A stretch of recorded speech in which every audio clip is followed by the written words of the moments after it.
بسم اللہ الرحمن الرحیم۔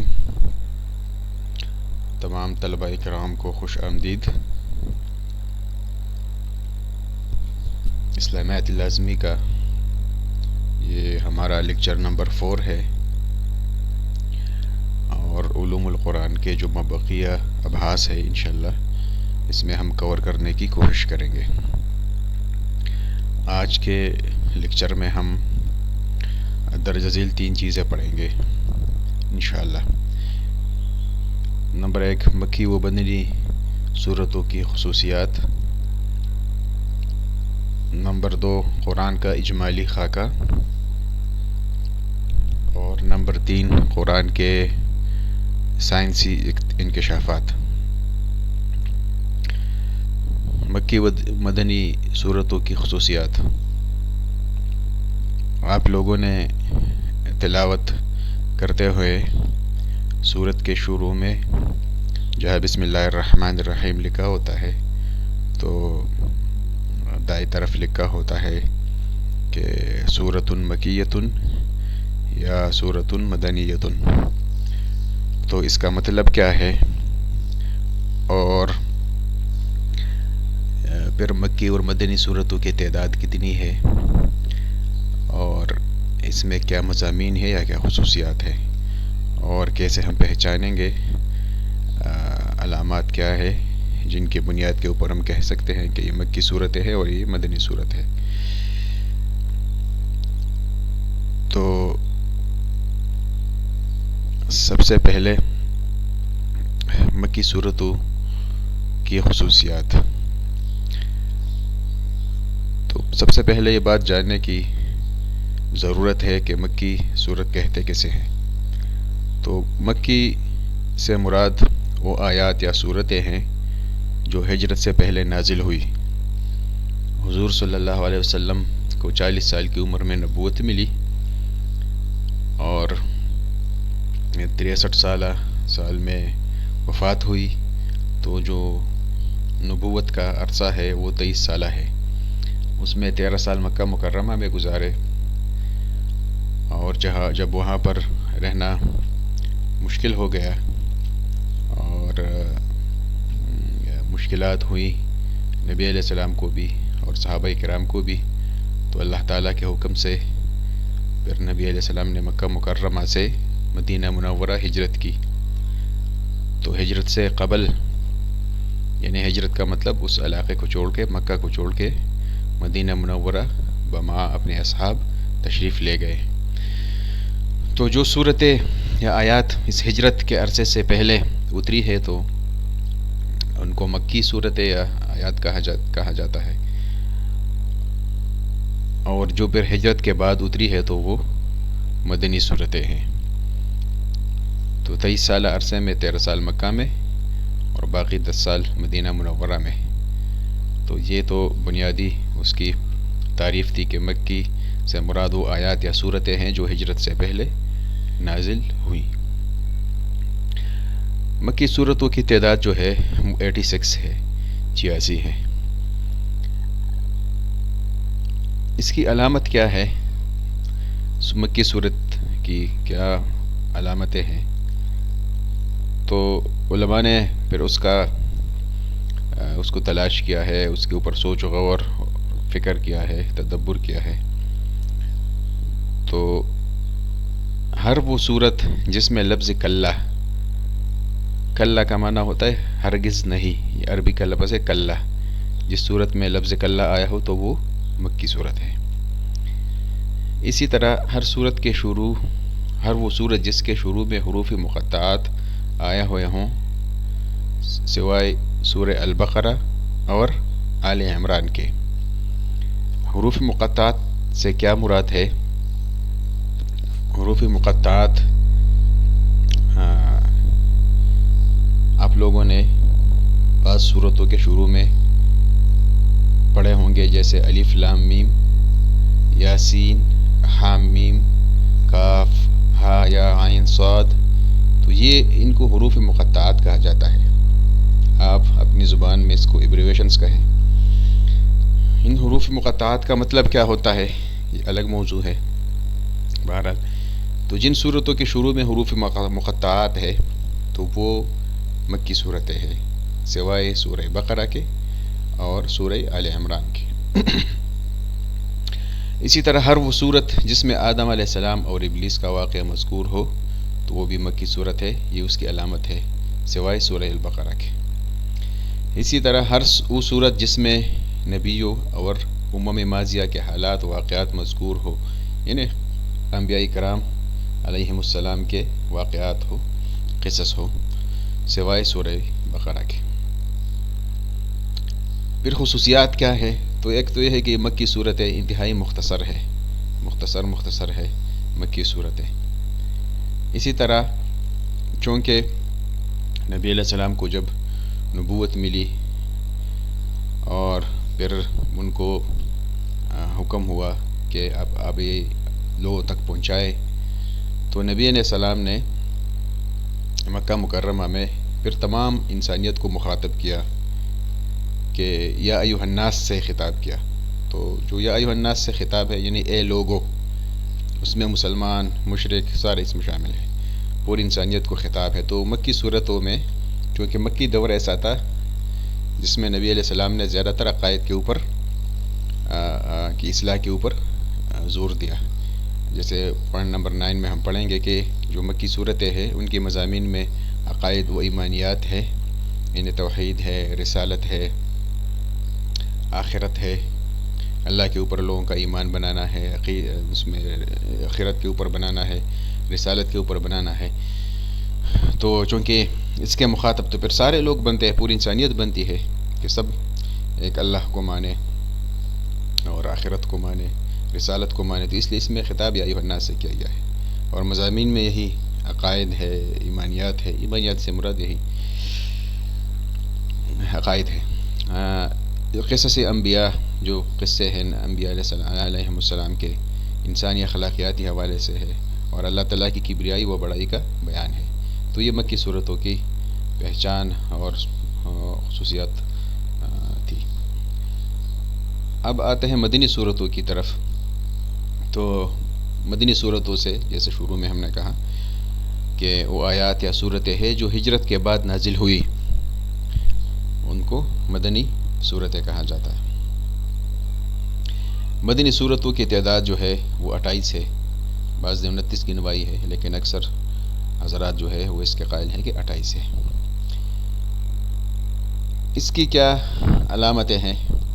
تو مدنی صورت جس صورت میں حدود و فرائض کا ذکر ہو، کہ جس میں احکام ہو، حدود ہو، تو یعنی چونکہ میں نے کہا، عرض کیا اس سے پہلے کہ مکہ مکرمہ میں زیادہ تر عقائد سے متعلق گفتگو یا احکام تھے، اور مدینہ منورہ میں پھر جب نبی علیہ السلام تشریف لے گئے تو وہاں پر ایک اسلامی ریاست کی بنیاد پڑ گئی، ایک اسلامی معاشرے کی بنیاد پڑ گئی۔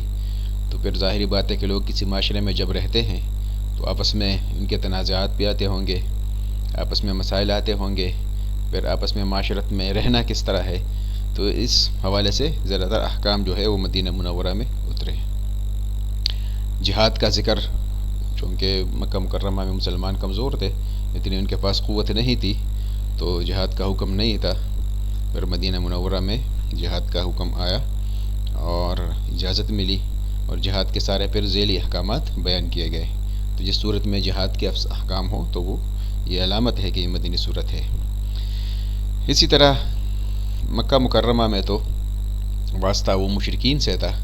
مدینہ منورہ جب نبی علیہ السلام تشریف لے گئے، ہجرت کیا، تو وہاں پر کافر بھی تھے، یہودی بھی تھے، عیسائی بھی تھے، اور ایک اور طبقہ تھا جو بظاہر اپنے آپ کو مسلمان کہا کرتے تھے، لیکن اندر سے وہ مسلمان نہیں تھے، ان کو منافقین کہا کرتے تھے، ان کا نام منافقین تھا۔ تو ان منافقین کا ذکر جس صورت میں ہے تو ظاہر ہے کہ یہ ہجرت کے بعد کا پھر ہے آیات ہے، سوائے سورہ عنکبوت کے۔ اسی طرح خصوصیت مدنی صورتوں کی یہ ہے کہ یہ طویل ہے، جیسے سورہ بقرہ ہے، سورہ عمران ہے، تو طویل صورتیں ہیں۔ اسی طرح پھر میں نے جو شروع میں عرض کیا اس سلائیڈ کے کہ مسلمانوں کے معاشرے کی بنیاد پڑ گئی، تو اب زیادہ تر احکامات اترنے لگے تو خطاب یا ایھا الذین آمنو سے ہے کہ اے ایمان والو، یا ایھا الذین آمنو، اے ایمان والو. اور اس میں جو مضامین ہے تو خلاصہ اس کا یہ ہے کہ اس میں عبادات سے متعلق بھی ہے، معاملات سے متعلق بھی ہے، ٹھیک ہے، خرید و فروخت کس طرح ہوگی، رہن کس طرح ہوگا، خوبات کے احکام بھی ہے کہ بھئی سزائیں جو اسلامی سزائیں ہیں تو وہ کیا کیا ہے، اس کی کیا تفصیل ہے، منافقین کا بیان ہے، اسلامی سیاسی قوانین ہے کہ بھئی دوسرے ممالک کے ساتھ آپ نے کیسے تعلقات رکھنے ہیں، جنگ کی حالت ہو تو کس طرح ہے، امن کی حالت ہو تو کس طرح کے پھر اس کے احکام ہیں امن کے، یا صلح کرنا ہے تو صلح کے کیا احکام ہے، اسی طرح دوران جنگ کیا احکام ہے. اور ساتھ میں جو ان کے مدینہ منورہ میں یہود و نصارہ بھی تھے تو ان کے عقائد کی تردید جا بجا ملتی ہے مدنی صورتوں میں. تو یہ مکی اور مدنی صورتوں کی خصوصیات تھی. اب آتے ہیں قرآن مجید کے اجمالی تعارف کی طرف. قرآن مجید کا اجمالی تعارف ایک خاکہ آپ کے ذہن میں آ جائے گا، آپ لوگوں کو پتہ بھی ہوگا کہ قرآن مجید میں جو پارے ہیں وہ 30 ہے، کل 30 پاروں میں تقسیم کیا گیا ہے. پہلا پارہ جو ہے الف لام میم اور آخری عما یتساءلون. اس میں منزلیں ہیں، لائن نیچے اگر آپ لوگ دیکھ لیں صفحے کے آخر میں تو منزل لکھا ہوتا ہے، 7 منزلیں ہیں. اور اس کو تلاوت کے اعتبار کے لیے اس کو تقسیم کیا گیا ہے کہ لوگوں کا یہ معمول تھا کہ کوئی روزانہ ایک پارہ پڑھا یا ایک منزل پڑھے تو اس کے لیے تلاوت میں سہولت ہوگی. اس طرح صورتیں 114 صورتیں ہیں، اور اس کی اگر اس کی فہرست کسی نے دیکھنی ہو تو ہر قرآن مجید کے آخر میں صورتوں کی فہرست مل جاتی ہے. رکوعات 540 ہے، کسی نے 558 کا ذکر کیا ہے لیکن اکثر حضرات کہتے ہیں کہ 540 ہے. آیات کے بارے میں آپ لوگوں نے سنا ہوگا مشہور کہ 6666 ہے. تحقیقی قول یہ ہے کہ 6236 ہے، اور یہ فرق اس لیے پڑتا ہے کہ بعض حضرات بسم اللہ کو اس میں مستقل آیت شمار کرتے ہیں، بعض نہیں کرتے. اسی طرح کلمات قرآن مجید کے تو وہ 77,439 ہے. اسی طرح حروف جو ہے وہ 3,40,740 حروف ہے. تو یہ قرآن مجید کا ایک اجمالی خاکہ آپ لوگوں کے سامنے آ گیا. اب یہ ایک موضوع ہے قرآن مجید کے سائنسی معجزات و انکشافات، اس عنوان سے لوگوں نے کتابیں بھی بہت لکھی ہے. لیکن ابتدائی طور پر تمہیدی طور پر ایک بات سمجھنے کی ہے، آپ لوگوں کے ذہن میں رہے کہ قرآن بنیادی طور پر کوئی سائنس اور ٹیکنالوجی کی کتاب نہیں ہے کہ لوگ اس میں سائنس تلاش کرتے رہیں، بلکہ قرآن تو ہدایت کی، ارشاد کی، نصیحت کی اور اللہ کے رضا کو کیسے حاصل کیے جائے اس کی کتاب ہے. سائنس اور ٹیکنالوجی کی اس کی کتاب نہیں ہے.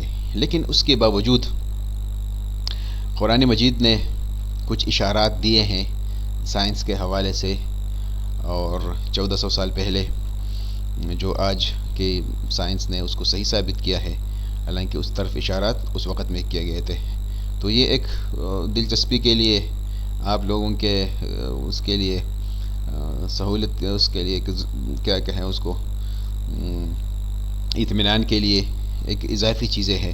لیکن یہ ہے کہ ہر سائنسی نظریے کو، ہر ایک چیز کو قرآن سے ثابت کرنا، یہ قرآن کا نہ تو مقصد ہے نہ ہمارے اوپر لازم ہے، کیونکہ سائنسی نظریات تو تبدیل ہوتے رہتے ہیں اور قرآن تو ایک غیر متبدل کتاب ہے، اس میں کوئی تبدیلی نہیں آتی اور جوڑنا بھی نہیں چاہیے. لیکن کچھ اشارات ہے، اگر کچھ واضح اشارات ہے تو اس کو لینا چاہیے تاکہ ہر فیلڈ کا بندہ جو ہے اسے اطمینان ہو اور اس نتیجے پر پہنچے کہ نبی علیہ السلام تو اس سائنس کے فیلڈ کے نہیں تھے، وہ تو رسول تھے، پیغمبر تھے، اور اس دور میں اشارات دیے ہیں قرآن مجید. تو اس کا مطلب یہ ہے کہ نبی علیہ السلام کے اوپر اللہ کی طرف سے نازل شدہ ہے قرآن مجید، اور وحی کے ذریعے ساری چیزیں بتا دی گئی ہیں. تو جس طرح قرآن مجید میں ہے کہ سنوریہم آیاتنا فی اعوذ باللہ من الشیطان الرجیم سنوریہم آیاتنا فی الآفاق وفی انفسہم حتی یتبین لہم انہ الحق، کہ عنقریب ہم اپنی نشانیاں انہیں کائنات میں دکھائیں گے اور خود ان کے نفس میں، یہاں تک کہ ان پر واضح ہو جائے گا کہ وہی حق ہے. یعنی پوری کائنات میں اور ان کے اپنے نفسوں میں ہم ان کو ایسی نشانیاں دکھائیں گے. اللہ تعالیٰ فرماتا ہے کہ یہ لوگ اس نتیجے تک پہنچ جائیں گے کہ برحق ذات اللہ ہی ہے، کہ اللہ برحق ذات ہے، حق ذات ہے. ٹھیک ہے، اب آتے ہیں ان چیزوں کی طرف کہ کیا اشارات دیے ہیں.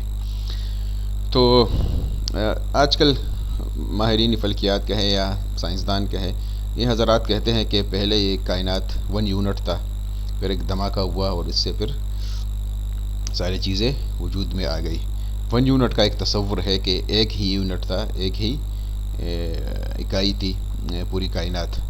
قرآن مجید نے کس طرح اس کی طرف اشارہ کیا ہے، تو وہ آیت کریمہ ہے سورہ انبیاء کی کہ اولم یر الذین کفروا ان السماوات والارض کانتا رتقا ففتقناہما، کہ کیا یہ کافر لوگ نہیں دیکھتے کہ آسمان اور زمین جو ہے یہ تھے جڑے ہوئے، رتقاً جڑے ہوئے، یعنی 1 یونٹ تھا، ففتقناہما، پھر ہم نے انہیں جدا جدا کر دیا۔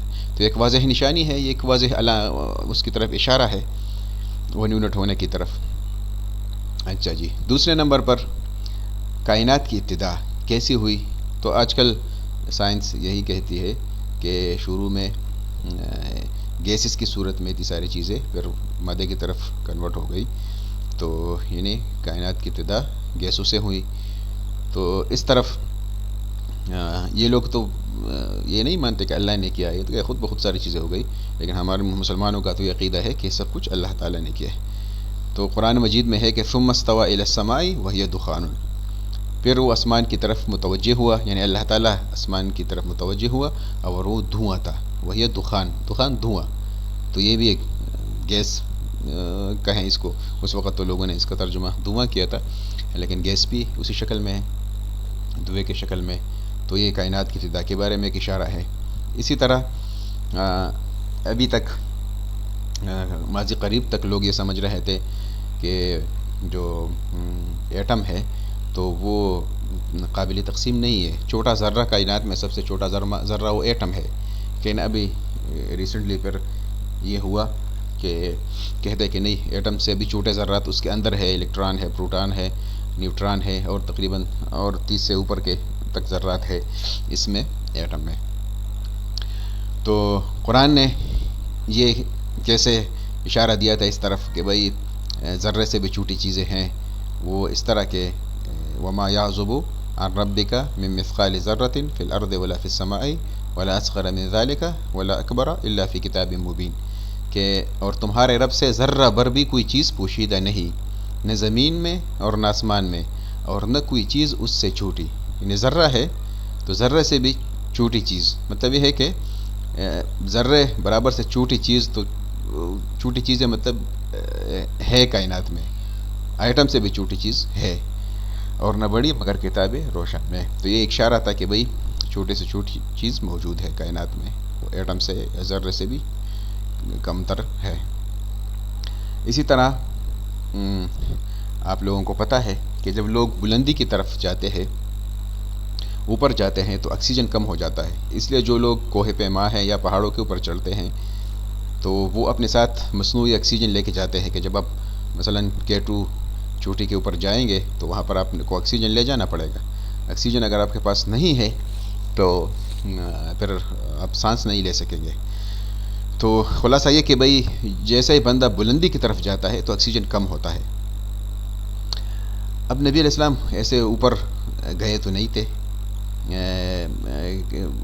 یعنی کہ پہاڑوں کے اوپر، کہ اتنے بلندی کے اوپر، لیکن دیکھیں ایک واضح اشارہ قرآن مجید نے دیا ہے کہ وَمَن يُرِدْ أَن يُضِلَّهُ يَجْعَلْ صَدْرَهُ ضَيِّقًا حَرَجًا كَأَنَّمَا يَصَّعَّدُ فِي السَّمَاءِ، کہ وَمَن يُرِدْ أَن يُضِلَّهُ، کہ اللہ تعالیٰ جس کا ارادہ کرے کہ اس کو گمراہ کرے، تو جس کی گمراہی کا ارادہ کرے اللہ، تو اس کے سینے کو بے حد تنگ کر دیتا ہے، يَجْعَلْ صَدْرَهُ ضَيِّقًا، اس کے سینے کو تنگ کر دیتا ہے، اس سے گھٹن محسوس ہوتی ہے، كَأَنَّمَا يَصَّعَّدُ فِي السَّمَاءِ، گویا کہ وہ آسمان پہ چڑھتا ہے، یعنی اس کو ایسی کیفیت محسوس ہوتی ہے جیسے گھٹن کی کیفیت اور سانس رکنے کی کیفیت اس کو محسوس ہوتی ہے، گویا کہ وہ آسمان کی طرف، یا اوپر، آسمان سے مراد اوپر، آسمان کی طرف چڑھتا ہے یا چڑھ رہا ہے۔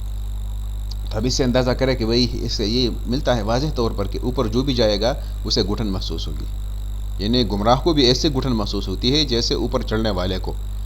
تب دیکھیں کہ یہ اس طرف اشارہ ہے کہ اوپر انسان جب جائے گا تو اس کا گھٹن اس کو محسوس ہوگی.